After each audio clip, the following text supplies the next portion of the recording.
மாசி உத்திராடத்தில் வந்துதித்தான் வாழியே, மாசில் புகழ் பெரியப்பன் மகிழ்ந்த மைந்தன் வாழியே, தேசமெங்கும் பரவ அதிசயம் படைத்தான் வாழியே, தரிசனத்தை உத்தரித்துத் தெளிவித்தான் வாழியே, ஆசில் எதிராசர் நிகரான குரு வாழியே, 5 விஷயங்களும் மருளினான் வாழியே, தூசில் வாதூல குலம் துலங்க வந்தோன் வாழியே, தூய மகா தேசிகனார் துணைப்பதங்கள் வாழியே. ஸ்ரீமதே ராமானுஜாய நமஹ. சோழ சிம்மபுரம் கந்தாடை சண்டமாருதம் தொட்டாச்சாரியம். இந்த ஆச்சாரியனுடைய திருநக்ஷத்திரம் மாசி மாசம் உத்திராடம். இவர் சுவாமி முதலியாண்டான் திருவம்சத்துல வந்தவர், 12வது தலைமுறையவர். ஸ்ரீ பொன்னடிக்கால் ஜீயரின் சிஷ்யரும் ஆவார். இவர் ஒரு வருஷமும் சோழ சிம்மபுரம், அதாவது இன்னைய நாள்ல நம்ம சோழிங்கர் அப்படிங்கிறோம், அங்கேருந்து காஞ்சிபுரத்துக்கு வருட சேவைக்கு போவாராம் பிரம்ம உற்சவத்தின் போது. ஒரு வருஷமும் ஒரு தடவை இவருக்கு ரொம்ப முடியாம போயிடுறது, அதனால இவரால் போக முடியல. ரொம்ப மனசு கஷ்டப்படுறார், பெருமாளை போய் சேவிக்க முடியலையே அப்படின்னு சொல்லிட்டு. அப்போ மனம் முருகி இருக்கிறவர் 5 ஸ்லோகங்கள் சொல்றார். அந்த சமயம் காஞ்சிபுரத்துல கருட வாகனத்துல பெருமாள் கோவிலேருந்து கோபுர வாசலுக்கு வெளியில வரப்போறார்.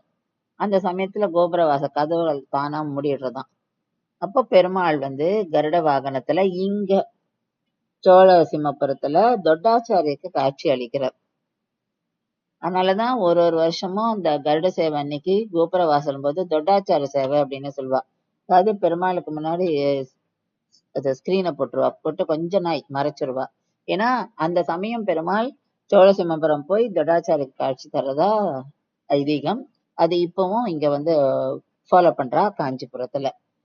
பெருமாளுடைய அன்பை பெற்றவர் இவர். பெருமாள் அப்பேற்பட்ட பக்தர் இவர்.